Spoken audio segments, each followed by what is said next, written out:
Testing one, two. Welcome to House Culture Conversations.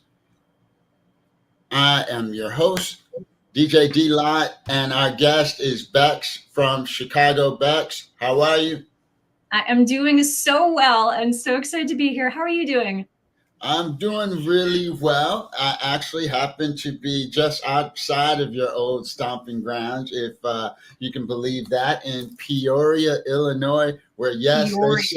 Yes, they celebrate House in Peoria, Illinois, and That's so I'm fantastic. doing well. How have you been? Pretty good, pretty good. As soon as Labor Day came around, Seattle just decided to become cold and wet and rainy again. So that's a little unfortunate, but I do find sometimes when the weather is not as nice that I can really kind of focus in on a lot of things I want to accomplish because everybody suddenly becomes an introvert. And there's less activities happening, and I get less FOMO because I'm not, going out and seeing people. So maybe over the next month or so, I'll finally get around to writing a song or something with all of this free time because the weather's so bad. Writing a song. Well, before we jump into that, tell us a little bit about you, where you're from, where you grew up. Yeah, sure. My name is Bex. I am from Chicago, as the name says. I moved out to Seattle around 6 years ago. Honestly, after the third or fourth polar vortex, I really could not take the winters anymore. It's just a cold that doesn't really leave your bones. And I thought, as much as I love Chicago, as much as it's in my DNA, I don't have to live like this. I don't have to be super, super miserable during the winter. I don't have to, it's really, and when the snow comes down, it doesn't leave till February. I just made the decision. I feel like a West Coast person, and Seattle was kind of there, and I ended up getting a job over here, and have kind of built a nice little life for myself. I really like the proximity to nature, being able to go out and hikes and things like that. I always joke that in the winter in Chicago, there's really nothing to do but drink beer and watch sports. And over here in this part of the country, there's a lot of things you can do. You can go outside. There's just more options, I think. And so that part's been really nice. I do miss Chicago a lot. I try to go back at least once a year, if not more. It's just, left a huge imprint on my soul. But again, have really been lucky to be able to build a nice kind of home here for myself. So, nothing against Chicago. We love Chicago. I'm from Love Chicago. Chicago. I left Chicago for warmer weather. I went down to Florida, where I guess I went for hot. Now, I Right. wouldn't Yes, say exactly. warmer weather. I went for Exactly. Yeah. hot, right? Mhm. For where it is still baking even today. Let's say hello to Oh, Breeze, I'm envious. BBL, and DJ Whisk from the UK. Hi, Eva House Wiz. Music in the Hi, building. Thank you guys Breeze. for vibing with us. Hi, Eva House Music. It's so good to see y'all. I hope you're doing well. Happy Saturday to y'all. Yes. So now you moved away from Chicago. When did your journey with house music begin? Yeah, so this is a fun question. I'm sure I know that I was exposed to bits and pieces here and there, but I feel like everybody has that one kind of origin story, right, where your life changes. For me, don't laugh, but it was actually Lollapalooza 2007 because that's when Daft Punk was on tour. And so, Daft Punk disbanded, the robots are no longer a thing. But that was just such a mind-blowing experience. I was going crazy. Everybody in the crowd's going crazy, having a great time. The technotronics, the lights, the way the whole display was set up was really mind-blowing. But I remember one of the very last songs that they played in their set was Music Sounds Better With You, which I Mm. don't think I had actually heard before, but they played it. And ever since that night, I was kind of, I had that song stuck in my head, and this is back in the days of Pandora. I created a Pandora station, and I was like, oh, wait, this is really awesome music. A year later, I ended up moving to a neighborhood of Chicago outside of Boys Town. So Boys Town's the LGBTQ neighborhood. And I would walk around my new neighborhood and I would hear, Music Sounds Better With You, kind of similar French touch or house songs coming out of the clubs. And I was like, what is this music? It is so cool. But I was just very ignorant. I was so ignorant. I didn't even know what to call it. And it wasn't until I stumbled upon, it's called Ishker's Guide to Electronic Music. And don't ask me how I found it. I do not know. But I stumbled upon this website, and this website told me that what I was listening to was house music. Not only was it house music, but house music started in Chicago where I was living. And so I was like, oh my God, wait, this awesome music that I'm now totally in love with, like this is the birthplace of it. And so kind of ever since then, I was just, around the city trying to listen to as much house music as I could. I would listen to Mark Farina and Derek Carter at Smart Bar, or DJ Heather, DJ Colette at West Fest, which is one of the street festivals that happens every summer in Chicago. I really just couldn't get enough of it. But for a while, I didn't even know what to call it. And kind of looking back on that, that's why I say it's a funny story, because I just felt so ignorant about it. And really, really happy that I stumbled upon that website and got the opportunity to educate myself. Ishkers, is that what it was called? Ishkers? Yes, yes, yeah. Okay, everybody make a note. That's new to me, so I'm not familiar. So I will have to look that up. Let's say hello to Dream Maker Diva in the building. Hi, Dream.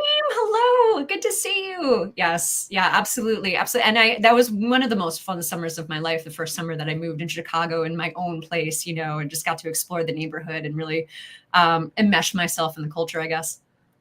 So now, did you come from a musical family? Yes. So, my dad, who's getting up there in age, is retired and writing musicals. That's what he does in his spare time. But I think, even before he got a job in journalism, but before that, he was writing musicals. He plays piano and Irish guitar. I have a cousin over in Ireland who's a pretty renowned folk singer. My half brother works for the Rhode Island Philharmonic, and I have another brother who's in a band. So it's just kind of something that we, was instilled in us when we were young, just because of my dad and his family, that musical background. And so, yeah, it's been kind of fun in a way to see a lot of us return to this. I played trumpet in grade school and then in high school and then a little bit in college, and I was in a jazz band too. And then, when I graduated, I was like, I'm not going to be like lugging this thing around. And I wasn't necessarily disciplined enough to actually be good at trumpet. I was watching all these other people who could do crazy jazz improvisations, and I was like, that's never going to be me. So I kind of put it aside. And now it's really funny. I just got my trumpet back from my childhood home when I went to Chicago over Labor Day, because now I feel so much more connected to the music now on this DJ journey. So it's kind of come full circle in a really, really rewarding way. So this is why I love house culture conversations. We come from a very similar road. I played the trumpet in high school. Did you really? I didn't know that about you. Yes, I even still play. A couple of the things that I've produced, I play on today. So I still play. Now, so I had cool. the same Okay, issue as you. I didn't practice enough. If you asked me to play tonight at the club, I'd be like, are you out of your mind, right? Yep, exactly. Yes. Yeah. But I still play, and I can play well enough to to go into a studio and put some things down. And so that has been a love of mine all my life, actually, since high school and even before. But something that you were talking about, the jazz band. Mm-hmm. I loved the jazz band. Jazz was my jam. Mm-hmm. Yes. This is so fun. I couldn't improvise to save my life.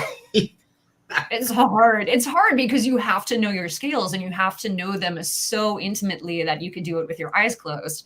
Go out into the woodshed and practice it for like 8 hours a day. And I wasn't that disciplined. It is definitely a language that you just have to spend the time and master. So when did you start DJing? When did the DJ bug hit you? Yeah, I mean, so it's kind of interesting. I mean, I came to Seattle and just really, without knowing a lot of people, I kind of inserted myself into the dance scene as a way to find like-minded folks who also were obsessed with house music the way I was. And I would go out to shows, and I would get all these friends, and my friends would be like, "You are obsessed with this. Have you ever thought about DJing?" And I was like, "No." It never really occurred to me. It always seemed like something that required a lot of technical expertise. It's not something that I was really exposed to, or even like really kind of thought about when I was growing up playing music. And it wasn't until I had this one friend who was like, no, Bex, it does not require discipline. It does not require that much technical expertise. My roommate has a controller, like come over sometime and practice on it, see if it's something you like. So that's what happened. I went over to his house. His roommate showed me the controller and I was like, ooh, this is fun. This is kind of fun. And, you know, there are bits and pieces here and there, like, you know, friends would always tell me I had good taste in music. I don't want to like toot my own horn. It's what my friends said, you know, not necessarily what I'm saying. But it's the kind of thing where they're like, oh, we're having a party, or, oh, we're going on a trip. Bex, do you want to make the playlist for it? Or like, oh, we're in the car, they like hand you the aux cable, so you're the one that gets to play the music for the road trip, right? But other things, like I will tell you, when I was little, I used to record, back in the days of cassette tapes, I would used to record songs off the radio and then record my voice, kind of like doing the little promo talk over it. This is maybe back when I was 7 or 8 or something like that. You know, as I got later, like in high school, I would do things like invite my friends over to listen to music, and I would turn the lights off and I would turn the lava lamp on and just kind of like set the mood and be like, I'm just going to play some music for y'all. So there are all these hints here and there, but I never connected the dots and thought that this was something I could do until my friends were like, why aren't you doing this? That is, you know, so interesting that we talk about how we go through this evolution, right? We have this affinity for music. We love it in some capacity, whether we played an instrument or whether we just love playing tunes. And then people pick up on it. And, you know, it becomes something that grows and has evolution of sorts and takes on a life of its own. Why do you think house music is so infectious and so contagious, and so many people just, when they get it, they grab a hold on it, it just goes crazy for them? Yeah, that's a really good question. I mean, you know, you've seen like there's scientific articles saying like, oh, your heart beats at 120 BPM or something like that. So house music is, you know, the rhythm of your body, is the rhythm of your soul. But to me, it's always been about the message of it, you know, kind of the messages of inclusivity, the messages of family. I think a lot of people have been able to find a home within house. And I mean, you know, that was the genesis of it, right? Queer people of color going to clubs where they would have been excluded from other clubs or unsafe at other clubs, finding a home within house music at the warehouse. And so as long as I think, you know, that ethos and that message continues, people will still be able to find a home within house, and that message will resonate and continue attracting more and more people to it. Your necklace is gorgeous. Oh. The necklace is gorgeous. And Dreammaker Diva wants you to move back to Chicago so you can hang out and vibe with us sometimes. I would love to. I mean, I think about it a lot. You know, there's this kind of sense of you can never go home again. But honestly, if I could be in 2 places at once, I would. Yeah. We'll just have to rock out a little harder so we can get that, you know, dual residency, right? So you can be a fly jack and move around. So now you've been streaming how long? A year. Okay. So what puts you on Twitch?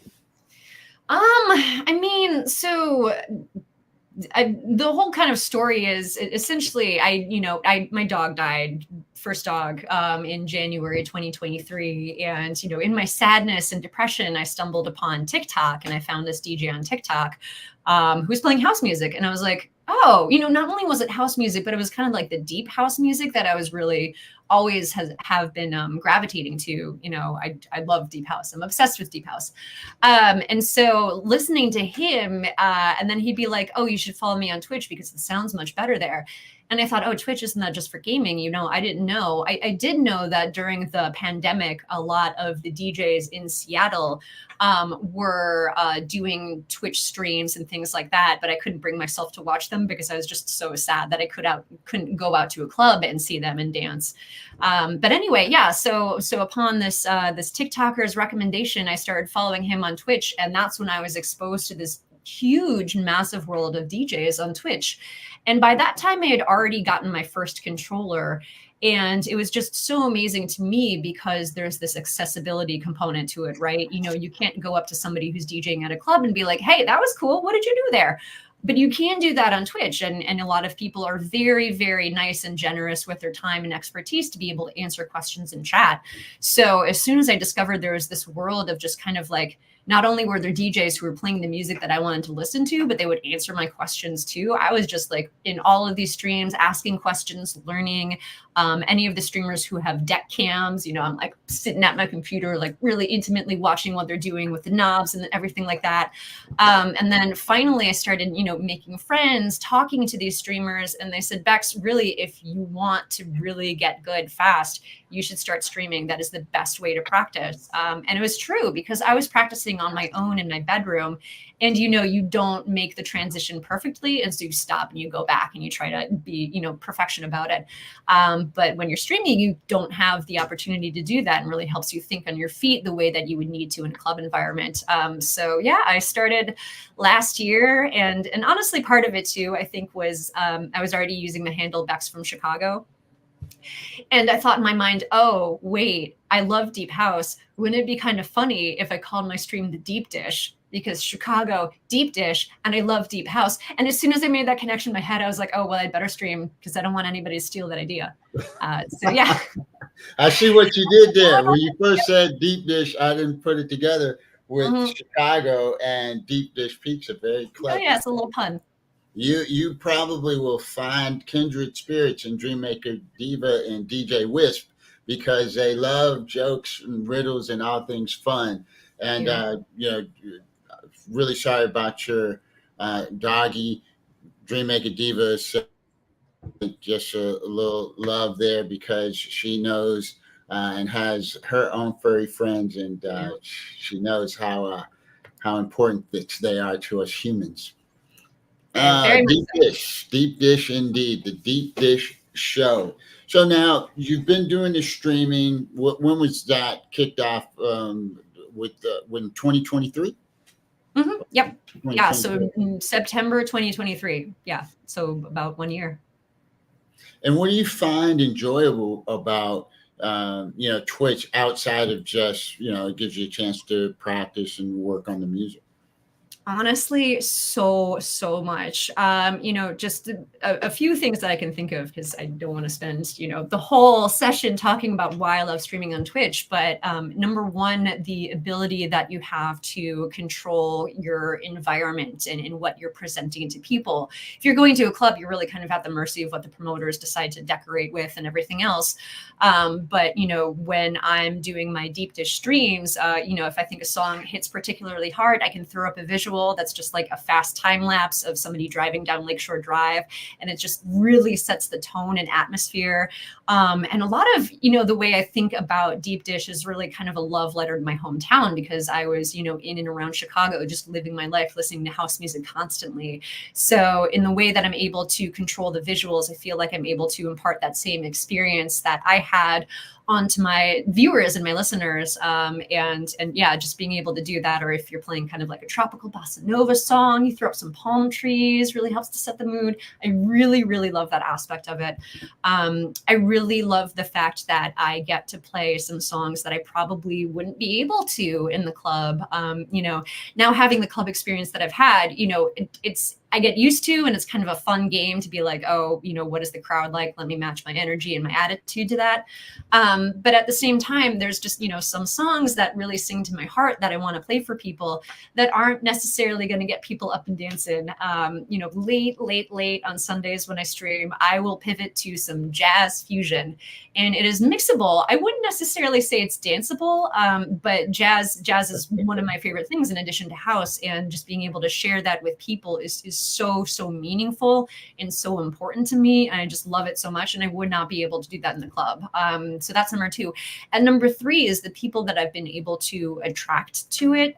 You know, so I'll have people who are like, oh yeah, no, I used to play jazz trumpet, or, you know, I still play jazz trombone. I love this, you know, kind of jazz remix that you're playing, or now you're playing jazz fusion. This is so cool. And so I think the like-minded people that have, you know, just wherever that the algorithm being good or whatever magic draws people to the stream, these are people that really, really, really love the music that's being played. And again, as I kind of alluded to earlier, you can't make that same connection between DJ and audience in the club. You know, the same way I wouldn't be able to go up to a DJ in a club and be like, hey, what did you just play there? I mean, you could, but prefer not to. I don't think that's proper etiquette. You know, in the same way, I'm not able to kind of talk back as a DJ in the club to the audience and be like, hey, this is one of my favorite songs, or this is like a remix of one of my favorite jazz songs from back in the day. The way you're able to create that community conversation around the music that you're playing really brings everybody together. And yeah, in that sense, you know, people kind of find a home in your stream and you're just community building. And it feels really, really great to be able to give people a space to talk about their love of music. So yeah, that part's awesome too. Well, let's say hello to DJ DCR. That's my jam in the building. Thank you guys. Yay! Hi, DCR. Hi, that's my jam. I've seen them out there, but we're having such a good conversation. And Gundam 5388, if I said that right, Gundam 5388, welcome on in. He says Bex's, let me put that up here. Bex's Jazz House Fusion was the reason I followed her channel. Boom. Yeah, I feel like Gundam just found my channel one day and has been there ever since, enjoying every second of it. And like that is the type of community, you know, you put the bat signal out and then people who like that kind of music find it. And then you're building community and really celebrating how awesome the music is together. And that is so, so special. So special. And so you play out a little bit as well. Is that in the Seattle area? Tell us a little bit about the Seattle housing. Yeah, I would love to, because I think it surprises a lot of people when I tell them how amazing the house scene is here. But it's really, oh gosh, honestly, when the very first time I visited Seattle, I was on a business trip that I sort of turned into a business leisure trip when I already had kind of made my mind that I was going to move to the West Coast. And I ended up going to the Monkey Loft, which is a club in Seattle now, very, very near and dear to my heart. But I didn't know anything about it. And I just went to the Monkey Loft and bam, they're playing house music, they're playing deep house. But what I remember most vividly is, you know, I'm just standing there kind of like doing my thing on the dance floor. And then all of a sudden everybody clears and there's a space on the floor. And then all of a sudden there's a b-boy cipher circle and there's people just spinning on their heads and pulling out all of these moves. And I was so blown away by what I was seeing. I couldn't believe that something as cool as this was happening in Seattle. One of the last things I did before I left Chicago was I went to, you know, the chosen few DJs have that lunch hour mix, right? Where it's like 12 to 1 on a Wednesday. I'm not sure if they still do it, but for a while they were doing it. And so, you know, just in the summer lunch hour and Wednesday, everybody streams out of the office buildings and it's a big party right in the middle of the loop. And one of my friends was like, you're not going to find this in Seattle. But then I was finding just this huge celebration and respect and authenticity for house music, you know, in the city of grunge, which I was totally not expecting. But I think there's a lot of people here who really value the message and the belongingness of house, but also the authenticity of it and try to keep it alive. I would you know, I don't want to speak for the scene. This is just things that I've observed since I've lived here. You know, there's a lot of people who came up from raving in San Francisco in the 90s who lived here, who live here now and are starting parties. There's a lot of Chicago exports as well. So Vagabond Superstar, Black Velveteen, Riz Rollins, who's been a KEXP DJ for years and years, since the 90s. He's from Chicago. But yeah, no, it's just really, really incredible and really supportive. And there's always new house music nights and you know, people who are mentoring you. It's a really, really, really incredible scene. Yeah, so it's amazing. Viva Recordings, who put me on my first show, they're a deep house label here. They're incredible. They bring amazing people. It's just a really awesome vibe here. Now, what do you like about streaming and in comparison about playing out live?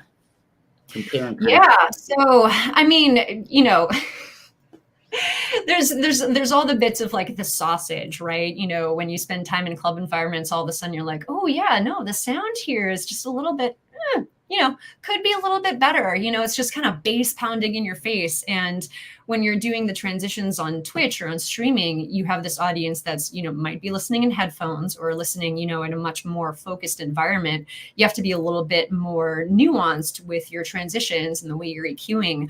And you can be a little bit more creative and delicate with it. Whereas at a club, I'm like, I really need them to hear the mids, so I'm just going to slam the mids all the way up and not be so delicate about it. So yeah, I wish, if I had all the money in the world, I would give all the clubs in Seattle better sound systems. That would be number one. Two, it's a little bit, I would say, almost easier in some senses when you're DJing at a club. There's the aspect of having to tailor what you're playing to your audience and go off the crowd. And, I said something earlier about that being kind of like a fun game.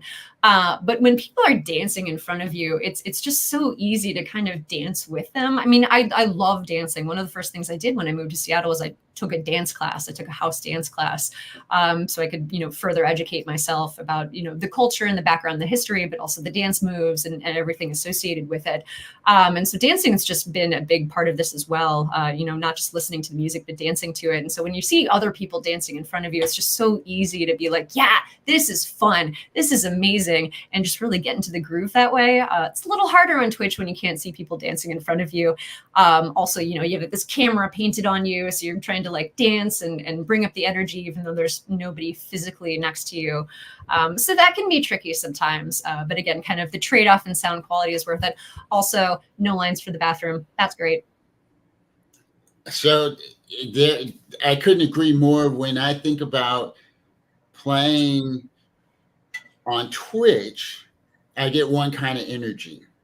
Mm-hmm. Yeah. Because when that chat is going, when people are commenting, they're interacting, they're enjoying not just the music, but they're enjoying the DJ, they're enjoying the visuals to some extent, and then the conversation that they're having. And that really closes that gap for me from being at a club. And you're all right if they're dancing. Yeah, if they're dancing, they're moving, and they're rocking with you. That's heaven. So that chat is, to me, it's different, but it's equally satisfying to me. Because if I see the chat going, people like play and they're putting in emotes, and because it's easy to just set your phone to the side and listen and go do something else. But when they engage and they're giving you emotes, like, ooh, and I know sometimes I'm listening, if somebody really does a blend or a mix or something really cool, I can't help but grab that phone and say, woo, fire, or something like that. Yeah, exactly. And that energy comes rushing in right directly to the DJ. So I agree with you. The being live, that dance and the crowd, it's electric and it moves you. And I think equally satisfying those when I'm streaming in that chat and you're getting that engagement. We're hanging out with Bex from Chicago, and we've had quite a time getting to know her, getting to know a lot about her journey with house music and why she loves it so much, just as we all do, the music and culture that just won't die. Bex, I've got I don't know if it's a riddle or a joke, but why did the M&Ms go to college? Oh, gosh. I don't know. They wanted to be Smarties. Smarties. That's pretty funny. I have a deathly dairy allergy, so I actually have never had M&Ms. But growing up, every time we go trick or treating, I would always ask people for the Smarties, and I would trade my M&Ms for theirs. I can't take credit for that one. I got to give that one to Eva House Music. So the chat has been enjoying and engaging. And I'm going to ask you to take us out with a couple questions. First one is, where do you think house is headed? Where do we are where we are today. It's all around the world. We've got all kinds of genres, and we have DJs, proliferation of the music everywhere. What's next? Yeah. So this is the question where I was like, ooh, am I going to be a trend forecaster? We'll see. My own personal take. Don't come for me. I have been waiting for tech house to die for like the best couple of years. No offense, there's some tech house that I really like, but I just felt like it was everywhere and such an oversaturated genre. And again, I love deep house. I love melodies. I love organic instruments. Give me a trumpet solo. Give me a sax solo. Like, I want that in my house music. And don't necessarily need it all the time, but that's just where I'm coming from. And then you're able to do really fun melodic blends and create some really, really beautiful things when the songs themselves are really pretty and have really pretty melodies. So I think we're seeing, kind of a recession of the tech house, if you will. I'm not seeing it kind of, just being everywhere. One of the things that, I noticed, and yeah, maybe this will be my trend forecasting just based on this experience. But my favorite party in Seattle is called Decked Out. And it's on the roof of the Monkey Loft during the summer every Thursday. And one of the most popular, maybe the most crowded and popular night that happened this summer was the Amapiano Global Beat Night. And they had never played the roof before. This is a collective of Amapiano Afro House DJs, had never played the roof before. This is the first time playing on the roof. And it was so crowded, it was hard to move. Everybody was there for that music. And so that's kind of, again, just based on that experience, but a little bit, I'm seeing more and more, Afro House becoming a little bit more popular. I think we'll see really just an emergence in more popular global sounds. So global house sounds, whether that's Afro House, whether that's Amapiano, whether that's house coming out of Brazil. I think there's some Brazilian genres of house music that are really, really awesome to listen to, go really, really hard. Maybe they can just, take over the tech house. If you want some really, really hard, interesting stuff, just listen to Brazilian house. So yeah, that would be my trend forecast. That's where I think we're headed. I love it. I definitely like the idea of getting back to more instruments, live instruments in the music. Yeah. Absolutely. It definitely gets back to the heart of house music, which is to express ourselves through the art form and not just create tracks, right? Yes, We build up and drops, Yeah, bring the soul back into it. Yeah. 100%. But nothing against that. Hey, I will say, those raves and people with that it's got its place. We got polka house. Polka house. What's the difference between a piano and a fish? I have the chat open so I can see the answers. Oh, well, give it to him. Sounds like you can tune a piano, but you can't tune a fish. Is that right? Or tune a fish. There you go. There we go. Hey, you need to come hang out with us. We will load your jokes and up. You will go to the top. Okay, tell us when we can hear one of your sets. And before you do that, I want to thank you, one, for just having the freedom to express yourself. When you talk about playing jazz fusion or doing other things, it says to DJs, don't feel like you got to be trapped in a box. It's okay to go 130 or 110. You don't have to stay in 123. I know I'm guilty because I love some 123. I love the jazz vibe, smooth. But it's okay to move around because there's some amazing music. So thank you for that, for having the courage and the leadership in this space. Babu from New Zealand, how are you, bro? Long time no see. It is awesome and fantastic to see you in the chat. I hope you are well. But when are you on, Bex? And when can people check out this amazing music that you play? Yeah, absolutely. So I recently just changed my schedule again now that we're back to fall and the rooftop parties at the Monkey Loft are no longer happening. So I stream Thursdays at 7 p.m. Pacific and then Sundays at 4 p.m. Pacific. I would say Thursdays are a little bit more kind of like hype club night, try to be a little faster in BPM. And then Sundays is really anything goes. A lot of the times I'll start around 110 and just start with kind of like the slow jams and then ease into the deep house and then get a little bit faster.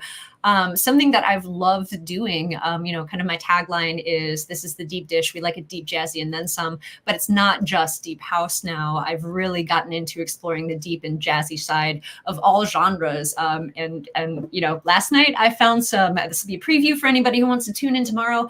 I found some jazzy psytrance. It exists. So I'll be playing some of that and we'll see how it goes. I'm super excited about it. It is some wild, funky stuff.